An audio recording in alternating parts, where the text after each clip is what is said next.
so now we know what Labor's policy is. Cancel tax cuts and give an exemption for GST on rates. That's the policy. Well, I invite Mrs King and Mr Goff to go out to Mana in the by-election and campaign on that. Let's cancel the tax cuts, but provide an exemption for GST on rates. And let's see how popular that is. Well, I think the former member for Otaki, who's lost it twice, would know what the people in that part of New Zealand are going to say to that policy. And that is, he's on a hat trick. And that is why when we're talking about these issues over Kiwisaver and GST and tax, that is why Labor have no credibility, because that is just, well, it's not just, it's politically stupid. It's just a stupid policy. There's nothing to be said for it. Where's the wisdom in that policy? From an economic point of view, it's nuts. Cancel the tax cuts and provide exemptions for one little piece of their expenditure. Well, let me say this. It'll make almost everyone in New Zealand worse off. And that's where Labor's thinking's up to. It'll make almost everyone in New Zealand worse off as they go into Christmas, telling them, sorry, we've cancelled your tax cuts, but you got a GST exemption on rates.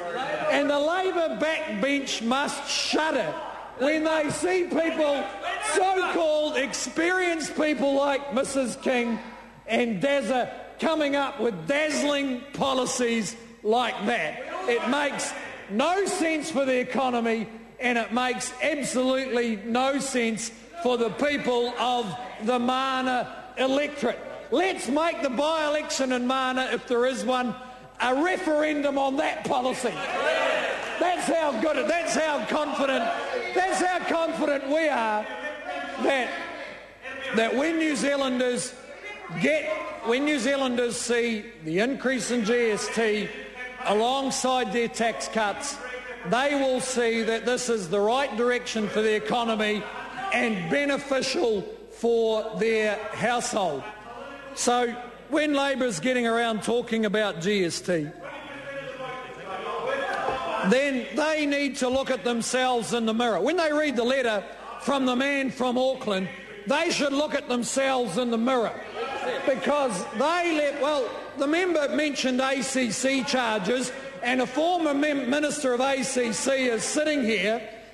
The last government cost ACC billions of dollars. Rehabilitation rates went backwards. They went backwards. Entitlements exploded, and the levies were held too low. And we have had to clean up that mess. And what a mess it was.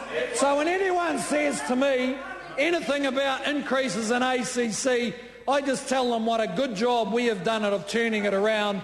And if they've got a complaint, send it to the Labor Party, because they wrecked ACC. They wrecked it with politics, they wrecked it with incompetence, and one of the effects of that is that ACC levies have gone up for some businesses. And every measure we have taken to contain those ACC rises, they've been against them. They've opposed them.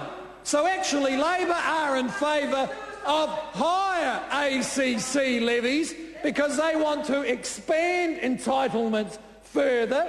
They want us to continue running it as an incompetent monopoly as they did, and they're in favour of higher ACC levies, as well as getting rid of the income tax cuts.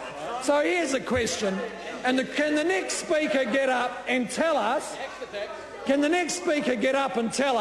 does Labor support the tax cuts on 1st of October or not? That's what we want to know. We want to know what they think about this bill, and we want to know what they think about the tax cuts on the 1st of October. Because the way Labor are campaigning on GST would give you the sense there are no tax cuts. Because whenever they talk about the impact on households, they only talk about GST. So tell us the position.